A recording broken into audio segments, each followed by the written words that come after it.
오늘은요 예수님의 12제자 세 번째 시간으로 야고보에 대해서 함께 배우는 시간을 갖도록 하겠습니다. 조선의 19대 왕이요 바로 숙종인데요. 아버지가 현종이었고 어머니가 이제 명성왕후였습니다. 드라마에도 자주 나오는 숙종이고요. 또 많은 역사학자들이 이 숙종을 가리켜서 불같은 성격을 가진 소유자였다라고 이렇게 얘기를 합니다. 그 어머니 명성왕후도 좀 만만치 않은 성격을 가진 분이셨는데 이 명성왕후가 이런 얘기를 했어요. 내가 낳은 아들이지만 성질이 아침, 점심, 저녁으로 모두 다르니 애미인 나도 감당하기가 안 된다. 희로애락의 감정이 막 불길처럼 일어난다라고 그의 아들을 그렇게 얘기를 했습니다.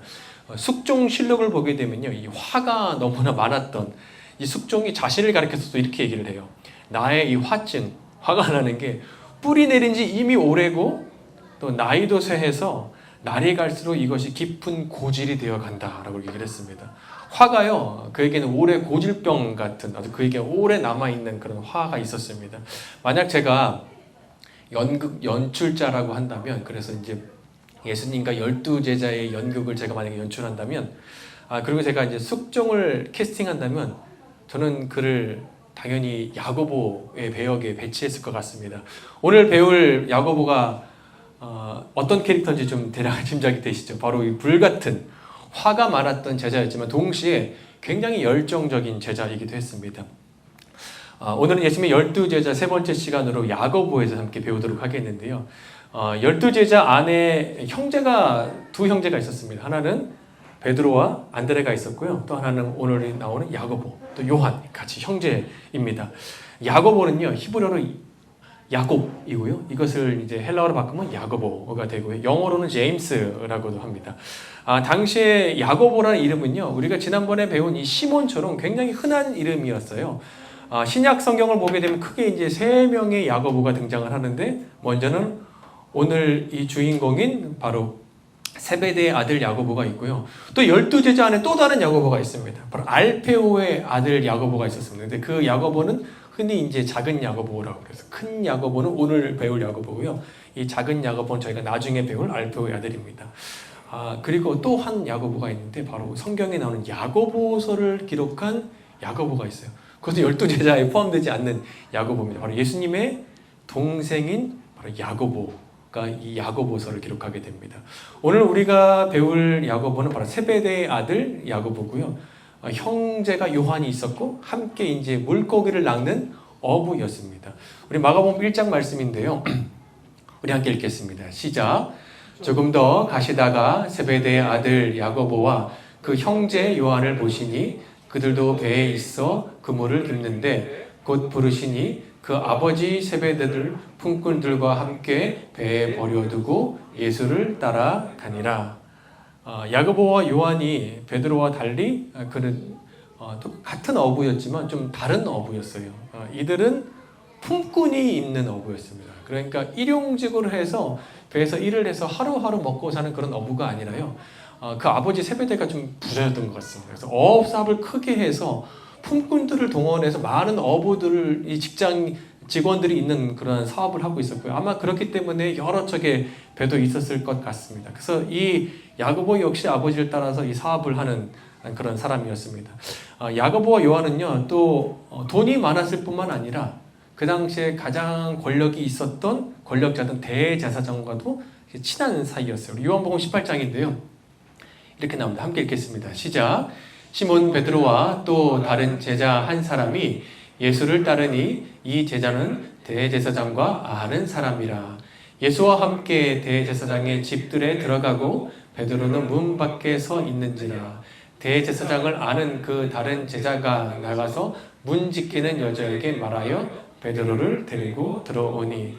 형제 요한은 그가 이제 요한복음을 기록을 했는데 그가 썼던 그 서신들을 보게 되면 자신을 가리킬 때 요한이다라고 말하지 않고 두 가지로 말했습니다. 하나는 예수님께 사랑받는 자라고 기록을 하거나 혹은 다른 제자라고 기록을 했어요. 그래서 여기서 말하는 다른 제자는 요한입니다. 야고보의 형제 요한이고요. 이 요한이 대제사장과 굉장히 가까운 친분 사이였어요. 그래서 예수님께서 잡히신 날 그가 함께 늘 다녔던 그 집이었기 때문에 대제사장의 집에 그냥 쉽게 들어갔습니다. 근데 이제 베드로는 모르니까 이제 눈치 보고 밖에 있는 거예요. 그래서 요한이 그 문 지키는 여자에게 내 일행이라고 하면서 이제 베드로를 데리고 이제 그 안에 들어가는 모습을 볼 수가 있습니다. 형제가 함께 이렇게 권력자들과 또 친한 사이였습니다.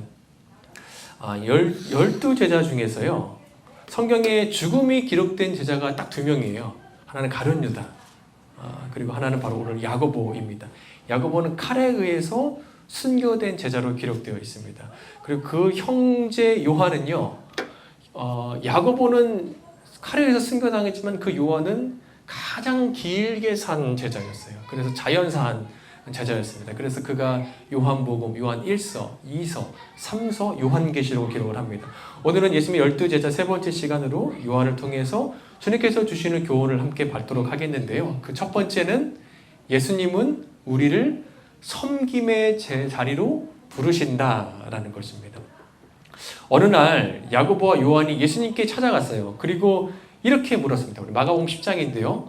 우리 함께 읽겠습니다. 시작. 세베대의 아들 야고보와 요한이 주께 나와 여짜오되 선생님이여 무엇이든지 우리가 구하는 바를 우리에게 하여 주시기를 원하옵나이다.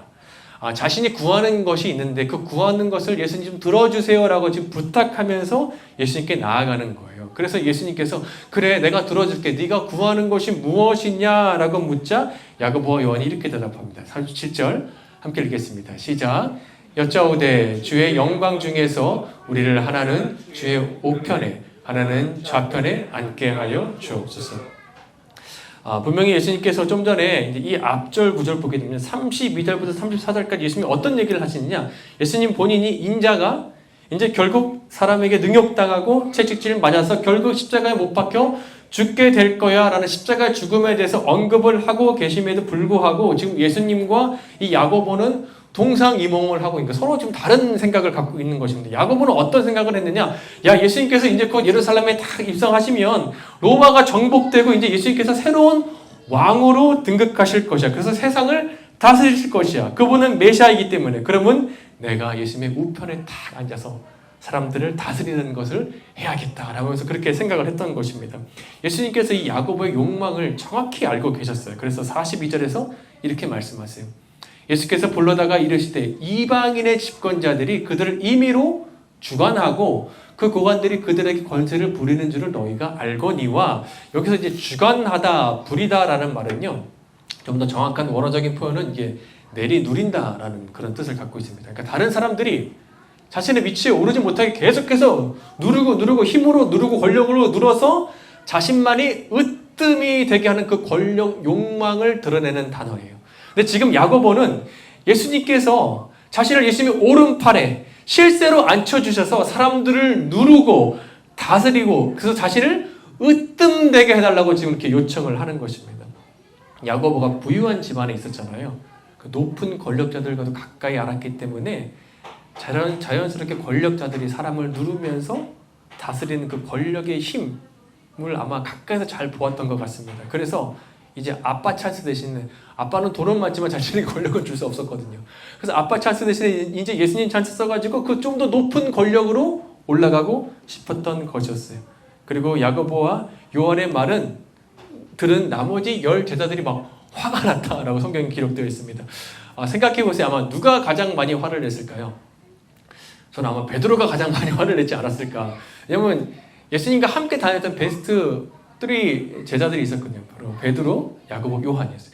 예수께서 특별히 이 3명을 불러서 좀 새로운 그런 사건들을 종종 그 3명과 함께 다니시는 것을 볼 수 있었거든요. 그리고 그 중에서 가장 으뜸이 바로 베드로였어요. 근데 아니나 다를까 이 야고보와 이 요한 형제가 자신을 쏙 빼고 예수님의 좌측 우측에 세워달라고 싹 하니까 아마 베드로가 가장 많이 화가 나지 않았을까 생각이 듭니다. 어떻든 이 야고보의 이런 부탁에 예수님께서 내가 마시는 잔을 너도 마실 수 있겠어? 라고 얘기를 하시는 거예요. 여기서 이 잔은 무슨 잔이냐? 예수님께서 지금까지 계속 말씀하셨던 것처럼 그 십자가, 그 고난의 잔을 말하고 있어요. 내가 이 고난의 잔을 마실 건데 너도 이 고난의 잔을 마실 수 있겠어? 그런데 이 야고보는 저는 동상이몽이에요. 다른 생각하면서 예수님께서 나중에 왕 되시면 이 축배의 잔, 이 영광의 잔이라 생각을 해서 저도 당연히 그 잔 마실 수 있습니다 라고 말합니다. 그러자 예수님께서 44, 45절에서 이렇게 말씀하세요. 우리 함께 읽겠습니다. 시작. 너희 중에 누구든지 으뜸이 되고자 하는 자는 모든 사람이 종이 되어야 하리라. 인자가 온 것은 섬김을 받으려 함이 아니라 도리어 섬기려 하고 자기 목숨을 많은 사람의 대속물로 주려 합니다. 예수님이 지금 이렇게 말씀하십니다. 야고보야, 네가 으뜸이 되고자 하는데 네가 으뜸이 되고자 한다면 섬기는 자가 되어야 하는 거야. 내가 온 건 역시 섬김을 받으려 함이 아니라 많은 사람들을 섬기기 위해서 온 거다라고 말씀하십니다. 섬김으로 으뜸이 되는 거야 라고 말씀하시고 고난의 잔을 받을 수 있습니다 라고 말한 야고보는 후에 어떻게 되었을까? 사도행전 12장 말씀인데요. 우리 함께 읽겠습니다. 시작. 그때 헤롯 왕이 손을 들어 교회 중에 몇 사람을 해하려 하여 요한의 형제 야고보를 칼로 죽이니. 여기서 말한 헤롯 왕은요, 예수님이 태어날 때 그 헤롯 왕이 아닙니다. 손자예요, 손자. 헤롯 아그리파 1세인데 헤롯은요 이제 유대인들의 환심을 사기 위해서 유대인들이 가장 싫어했던 기독교인, 그 중에서도 영향력이 있는 바로 이 야고보를 칼로 죽이게 됩니다. 이 사건으로 야고보는 그의 말대로 고난의 잔을 마시는 제자가 되었고요. 12제자 중에서 가장 먼저 순교한 최초의 순교자라서 충성스럽게 주님을 섬기는 자가 되었습니다. 야고보를 통해서 우리가 배울 수 있는 첫 번째 영적 교훈은 무엇이냐? 그것은 예수님께서 우리 모두를 각자 섬김의 자리로 부르신다라는 것입니다. 권준 목사님께서 쓰신 책 가운데 교회만 다니지 말고 교회가 되라라는 책을 보게 되면 이런 이야기가 나옵니다. 이 목사님께서 시애틀에서 형제교회에서 이제 목회를 하시는데 시애틀에서 이제 작은 식당을 운영하시는 한 성도님 이제 가게에 이제 신방을 갔습니다. 이 성도님이 종종 이제 자신의 주변 식당 주변에 이제 노숙자들이 있으면 그들에게 좋은 음식을 대접하는 그런 분이셨어요. 그래서 목사님께서 참 신기하셔서 야, 어떻게 그런 생각을 하셨습니까? 라고 물었어요. 그자 이 분이 이렇게 말씀하셨어요. 어느 날 한 노숙인이 식당에 들어와서 좀 먹을 것을 달라고 요청을 했습니다. 그래서 이제 간단하게 요리를 해서 챙겨주었는데 그분이 이제 급하게 음식을 들고 나가다가 그만 이 음식을 이제 바닥에 쏟은 거예요. 그래서 그 노숙인이 너무나 미안해서 이제 그것을 마치 황급히 막 이제 다시 담아서 먹으려고 다시 담는 것이었습니다. 그래서 이제 자기가 이제 새로운 음식으로 바꿔주려고 이제 가는데 이분이 겁을 먹고 이제 도시락 꽉 잡고 이제 안 뺏기려고 막 꽉 잡는 것을 보았다는 거예요. 그래서 자기가 제가 이것을 좀 새 것으로 다시 드리겠습니다. 저를 믿고 이거 주십시오 해서 이제 받고 쏟은 것보다 더 좋은 음식을 그분께 만들어 드렸어요. 그자 이 노숙인이 안심했다는 듯이 그것을 받고 기쁘게 음식을 들고 나갔다라는 거예요. 섬김의 자리로 부르신 예수님의 말씀에 순종해서 노숙인을 섬긴 그분의 사랑으로 인해서 그동안 아마 잡고 있던 그분의 모습을 보니까 아마 세상에서 많이 무시도 당하고 많이 늘 빼앗겼던 이 노숙인이 그날 세상과 전혀 다른 그 식당에서 하나님 나라를 경험하게 된 거예요. 와, 하나님의 나라가 이런 나라일까? 나면서 그전에 생각지 못한 기쁨을 경험했던 것 같습니다. 어떤 이들은요, 교회에서 직분을 계급이라고 생각하는 분들이 있습니다. 어떤 교회는 성도들이 떠날까봐 임직을 주는 경우도 있고요. 또 어떤 경우는 목사 편으로 만들려고 임직을 주는 경우도 있습니다. 마치 이제 1계급 승진시켜서 이제 직분을 파는 그런 나쁜 목사들도 제가 봤습니다. 교회의 계급이 어디 있겠습니까? 그런데 만약에 직분이 계급이라면, 그래서 목사, 장로님, 권사님, 안수집사님, 지사님, 평신도, 어린이 이렇게 나눈다면 그 중에서 가장 많이 섬겨야 될 사람이 누구일까요? 바로 목사입니다. 그리고 직분자들입니다. 하나님 우리를 섬김의 자리로 부르셨기 때문이에요. 제가 섬김에 대해서 한 주간 묵상을 하다가 한 목사님께서 하신 말씀이 떠올랐어요.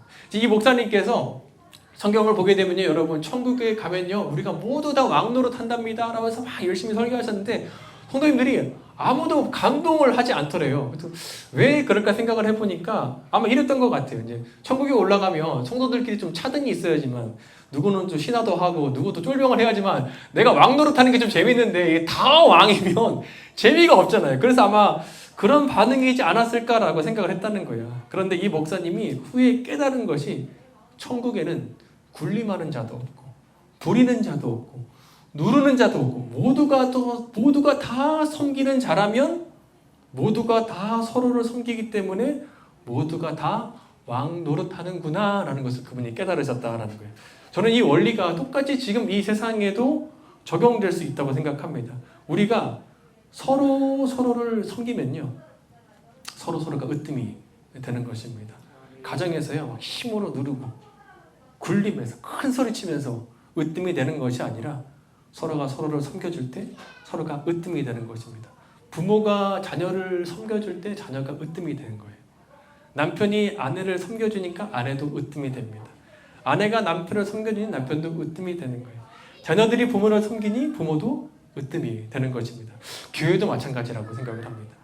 목사가 성도님들을 섬기니 성도님이 으뜸이 되는 것입니다. 지사님들이 어린이를 섬기니까 어린이가 으뜸이 되는 것입니다. 반대로 섬김받는 자들이 또 섬겨주시는 분을 섬기니까 모두가 다 으뜸이 되는 교회. 이것이 바로 하늘나라의 법칙입니다. 그래서 어느 학자가요, 이 하나님 나라를 이렇게 표현해요. upside down kingdom이라고. 완전 그 뒤집어지는 나라라고. 세상의 가치랑 거꾸로 가는 것이 바로 하나님 나라다라고 얘기합니다. 세상에서는 누르고 긴장하면서 누가 쳐 올라오지 않나 계속해서 마치 두더지 게임 하듯이 눌러야지만 나만 살아남는 그런 것으로 나만 으뜸이 된다라고 생각을 하지만 하나님 나라는 그렇지 않아요. 하나님 나라는 서로를 섬겨줄 때 서로가 다 함께 공동체로서 으뜸이 되는 것입니다.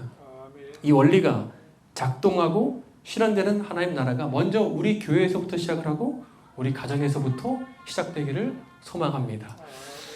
브라질에 가면은요, 이거 아시죠? 예수상이 있습니다. 높이가 한 30m고요.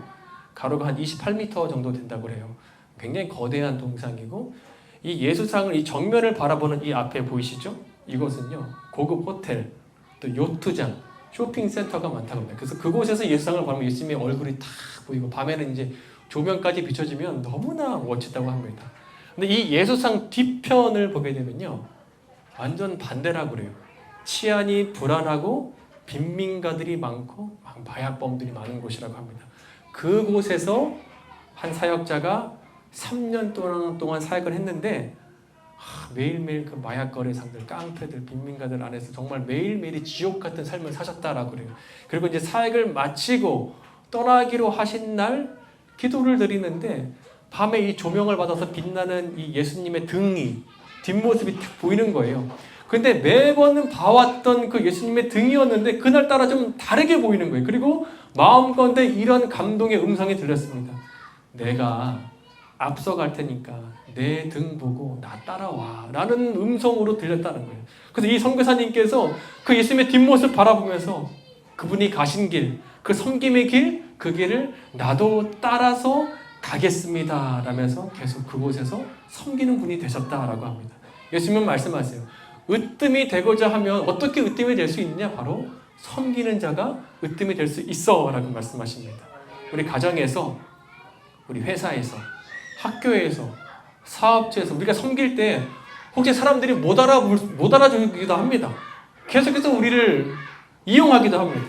그렇지만 하나님께서 아시고 반드시 우리의 섬김을 통해서 우리를 으뜸되게 하실 줄 믿습니다. 그것이 하늘의 법칙입니다. 그리고 예수님을 따르는 우리 모두가 모인 우리 가정에서, 교회에서 서로 섬김으로 서로를 으뜸 만들어주는 우리 모두가 되기를 소망합니다. 시끄럽지만 괜찮습니다. 우리 옆에 있는 분들 한번 인사하도록 하겠습니다. 당신을 섬기겠습니다. 한번 인사 나눠주십시오. 당신을 섬기겠습니다. 예. 이 순간 우리 모두는 다 으뜸이 되는 것입니다. 두 번째는요, 성령님께서 우리의 연약함을 변화시켜 주신다라는 것입니다. 제가 서론에서 야곱을 가리켜서 이제 불같은 성격의 소유자다라고 했잖아요. 혹시 주변에 이런 사람 혹시 본 적 있으세요? 막 사납고 마음이 막 불이 있어서 막 쉽게 화내고 막 인상 쓰고 다니고 막 나 건드리기만 해봐도 가만 안 둔다 막 그렇게 하면서 언제 터질지 모르는 막 시한폭탄 같은 사람을 혹시 본 적이 있으십니까? 야고보가 바로 그런 사람이었어요. 그래서 예수님께서 야고보에게 별명을 지어주셨는데 그것이 바로 보아너게였습니다. 보아너게가 무슨 뜻이냐? 천둥번개의 아들이라는 뜻을 가지고 있어요. 야고보가요 마치 마른 하늘에 막 날벼락 바랑 치는 것처럼요 막 분노를 왈칵 쏟아내는 사람입니다. 그래서 예수님께서 와, 너 꼭 천둥번개 아들 같다라고 예수님께서 말씀하실 정도였어요. 그리고 그의 모습이, 그의 기질이 아주 적나라하게 드러난 사건이 있었습니다. 하루 예수님께서 제자들과 함께 이제 갈릴리에서 아래 이제 예루살렘으로 지나가는 길이었는데, 가는 길에 중간에 이제 사마리아라는 지역이 있습니다. 근데 많은 유대인들은 사실 이 사마리아라는 지역이, 유대인들이 생각할 때는 이것은 이제 좀 불길한 곳, 부정 타는 곳이라고 생각을 했어요. 그래서 항상 이제 우회를 해서 갔습니다. 근데 예수님은 예루살렘을 가실 때 늘 사마리아인들에 대한 마음이 있으셨거든요. 그래서 사마리아인들을 보기 위해서 함께 그 일행들이 이 사마리아 안으로 들어가셨어요. 근데 사마리아인들이 예수님의 행선지가 예루살렘이라는 말을 듣고 들어오는 것을 거절한 것입니다. 왜냐하면 이 사마리아인들은 이제 그리심산에서 예배를 드렸고 유대인들은 이제 예루살렘에서 예배를 드렸잖아요. 예수님께서 이제 유월절을 지키기 위해서 예배드리러 예루살렘에 간다고 하니까, 아니 그리심산에서 예배 안 드리고 예루살렘에서 예배 드려? 라면서 그들을 거부한 것입니다. 그래서 예수님과 제자들이 이제 쫓겨난 상황이 된 거예요. 그러다 천둥번개의 아들인 야고보가 이렇게 말합니다. 누가복음인데요. 우리 함께 읽겠습니다. 시작. 제자 야고보와 요한이 이를 보고 이르되 주여 우리가 불을 명하여 하늘부터 내려 저들을 멸하라 하기를 원하나이다. 와, 하늘에서 그냥 불을 내려가지고 사마리아인들 그냥 다 태워 죽일까요? 어떻게 이런 말을 할 수 있을지. 그가 굉장히 다혈질적인 사람입니다. 근데 이 사건은 아무래도 이 엘리야 사건을 두고 염두에 둔 것 같은데요. 그 당시 아하시아 왕이 하나님의 뜻을 전하는 이 엘리야 선지자 말을 듣기 싫었어요. 그래서 엘리야 선지자를 잡으려고 군대 50부장을 통해서 군대 50명을 보내는데, 엘리야가 잡히지 않도록 하늘에서 불이 내려서 그 군사들이 다 죽는 그런 사건이 있었습니다. 그래서 아무래도 이 야고보가 그 사건을 염두에 두고 이 사마리아인들 하늘에서 불을 내려서 그냥 다 확 죽일까요? 라고 지금 그렇게 말씀하시는 것입니다. 와, 굉장히 무서운, 굉장히 다혈질적인, 화가 많은 사람이었어요. 그런데 그런 야고보가 후에 어떻게 되느냐? 오순절 다락방에서 성령의 불을 받게 되자요, 그가 변화되는 거예요. 마음속에 분노의 불이 있어서 사람을 죽이자라고 선동했던 그가 성령님이 임하자 복음으로 사람을 살리는 자가 된 것입니다. 사랑하는 여러분, 우리에게도 각자의 다 그런 연약함들이 있지 않습니까? 소망의 소식이 있는 것은요, 성령님께서 임재하시면, 성령님께서 충만하시면, 성령님께서 역사하시면 우리 안에 우리가 갖고 있는 것들의 모든 연약함들이, 모든 문제들이 변화될 수 있다라는 것입니다. 1943년에 피카소가요, 길을 걷다가 동네 이제 자전거 매장 앞에 버려진 자전거를 발견한 거예요. 그래서 그 버려진 자전거를 자기 작업실로 가져와서 안장을 떼고 핸들을 뗐습니다. 그리고 안장 위에 핸들을 거꾸로 달았어요. 그래서 버려진 자전거로 만들어진 작품이 바로 황소머리라는 작품입니다. 50년이 지났습니다. 이 작품이 경매에 나왔는데 얼마에 팔렸냐? 3천만 불, 300억 원에 이것이 팔린 것입니다. 쓸모없는 자전거, 이 버려진 자전거인데 이 피카소의 손을 거치니까 놀라운 작품이 된 것처럼요, 우리의 연약함도 예수님의 손을 거치게 되면, 예수님께서 역사하시게 되면, 성령님께서 충만하시게 거하시게 되면 우리의 삶이 새롭게 변화될 수 있는 것입니다. 그래서 우리는 성령 충만을 간구해야 돼요. 근데 가끔 우리 성령 충만을 좀 오해할 때가 있습니다. 성령의 능력을요, 어떤 목사님은 부흥 강사 목사님 막 장풍 쏜다고 그래요. 그래서 장풍 쏘는 게 성령의 능력이다라고 말하는 부흥 강사도 제가 봤습니다. 어떤 사람은요, 이제 안수를 하면 막 방언이 터지는데 사람이 너무 많은 거예요. 그래서 자기가 일일이 할 수 없으니까 이 수건에다가 자기가 안수합니다. 그리고 수건을 막 돌리니까 이 수건을 만든 사람들이 막 갑자기 방언이 터지는, 이런 것이 성령의 능력이라고 말하는 목사도 보았습니다. 어떨 때는 막 이 하얀 치아가 갑자기 막 금색깔로 변하는 기이한 현상이 일어나고 이것이 성령의 역사다라고 주장하는 사람들도 봤어요. 그러나 결코 그렇지 않습니다. 그것은 그냥 기이한 일이지 성령의 역사는 아니에요. 마틴 로이드 존스 목사님께서 이런 말씀하셨어요. 성령 충만을 받는다는 것은 내가 황홀경에 빠지거나 비범한 현상들을 나타내는 것을, 그런 드러나는 것이 아니다. 그것은 성령 충만은 내가 집에 있을 때 아내를 대하는 나의 태도와 행동에서 나타난다. 그것은 바로 성령의 열매인 사랑을 실천하는 것이다 라고 말씀하셨어요. 저는 전적으로 동의합니다. 우리가요, 성령을 어떤 그냥 파워로만 생각을 하는데 사실 그분은 하나님이시고 인격체이신 하나님이죠. 그래서 우리가 그 성령 하나님과 인격체이신 분과 교제하면 그분의 성품을 우리가 닮아가게 됩니다. 그래서 우리 안에 성령의 열매가 맺혀지는 거예요. 막 미워하는 자가 있었는데 성령이 역사하시면요, 사랑하게 됩니다. 슬퍼하는 자가 있는데 성령님께서 역사하시면요, 기쁨을 갖게 되는 거예요.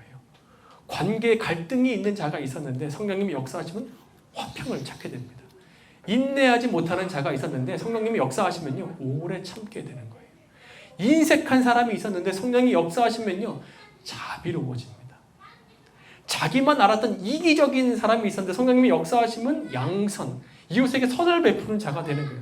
늘 끈기 없이 중도에 포기하는 자가 있었는데 성령님이 역사하시면 충성스럽게 변하게 됩니다.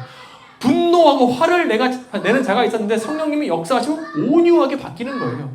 통제력이 없는 자가 있었는데 성령님이 역사하시면 절제력이 생깁니다. 이러한 성령의 열매가 맺혀지는 게 성령의 충만, 성령의 역사예요. 우리 안에 늘 고민들이 있습니다. 늘 연약함들이 우리 안에 있고 우리 자녀들에게도 있고 우리 남편에게도 있고 우리 아내에게, 우리 부모님들에게도 그런 연약함이 있잖아요. 그래서 우리는 성령님을 의지해서 기도합니다. 성령 하나님, 우리 가정을 인도하여 주시고 만져주시고 고쳐주십시오. 그때 우리의 가정이, 우리 각자의 삶이 변화를 경험할 수 있는 거예요. 그래서 우리는 사랑하기 때문에 기도하는 것입니다. 말씀의 결론을 맺겠습니다. 역사가 유세비우스에 따르면요, 야고보가요, 이제 그 당시에 땅끝이라고 알려진 이제 스페인까지 가서 복음을 전하게 됩니다. 그리고 그는 종종 이제 해안가를 이제 종종 걸어 다녔다라고 그래요. 왜냐하면 이제 그곳에서 자신과 같았던 어부들 이렇게 말씀을 전하면서 예수님을 전했다라고 합니다. 그리고 이제 헤롯에 의해서 이제 목베임을 당하잖아요. 그 참수 현장이에요. 여기 지금 참수 현장 그림인데, 이 목베임을 당하는 참수 현장에서도 그는 끝까지 막 예수님을 전하면서 이렇게 죽었다라고 합니다. 예전에 야고보 같았으면 그냥 하늘에서 불을 내려가지고 이 사람들 그냥 싹 다 그냥 멸하면 좋겠다라고 그렇게 할 만도 한데, 그가 이제 성령의 불을 받고 변화되자 그는 그 자리에서 부활하신 예수님이 지금 나와 함께 계시기 때문에 나는 죽어도 예수님처럼 다시 부활할 수 있다라면서 그는 담대하게 예수님을 전했다라고 그래요. 그 모습이요, 얼마나 감동적이고 도전적이었는지 이 주변에 있던 한 관리자가 갑자기 외쳤습니다. 나도 사실은 그리스도인이요 라고 얘기를 하는 거예요. 그 관리는요, 그동안 예수님을 믿는 그리스도인이었지만 숨어서 믿는 그런 그리스도인이었습니다. 근데 참수 현장에서 이 관리인이 용기를 가진 것이었어요. 그래서 얘기했습니다. 사도 야고보, 나를 용서해 주시오. 내가 당신을 팔았어. 나도 사실은 그리스도인이요. 이게 야고보가 그에게 얘기합니다. 형제여, 주님께서 당신의 마음에 지금 평안 주시기를 바랍니다. 당신은 나의 형제입니다. 그리고 이곳에서 이 두 사람이 함께 목베어 죽임을 당했다라고 말합니다. 열정적인 사도 야고보는요, 그는 자신에게 주어진 고난의 잔을 잘 마시면서 마지막까지 예수님께 충성된 그런 그리스도인으로 살았습니다. 사랑하는 여러분, 예수님께서 우리를요, 섬김의 자리로 부르십니다. 예수님 말씀하세요. 으뜸이 되고자 하는 자는 섬기는 자가 되어야 돼. 내가 이 땅에 온 이는 섬김을 받으려 하는 것이 아니라 도리어 섬기러 왔다 하는 예수님 말씀처럼 우리가 각자의 자리에서 섬길 수 있기를 바랍니다. 살아계신 주님께서 우리의 섬김을요 보고 계세요. 그리고 반드시 그 주님께서 갚아주십니다. 섬김을 통해서 우리를 으뜸의 자리로 세워주십니다. 사랑하는 여러분, 주님께서, 성령님께서 우리의 연약함을 변화시켜 주세요. 마음속에 막 분노의 불이 가득해서 막 사람들 다 죽이자고 막 씩씩거렸던 이 야고보에게 성령님께서 임하시자요, 죽이는 자가 아니라 복음으로 살리는 자가 되었어요. 그것처럼 성령님이 이 시간 우리의 삶을 만져주시고 우리의 가정을 만져주시고 우리의 교회를 만져주셔서 하나님께서 원하시는 모습으로 변화시켜달라고 간구하는 우리 모두가 되기를 소망합니다.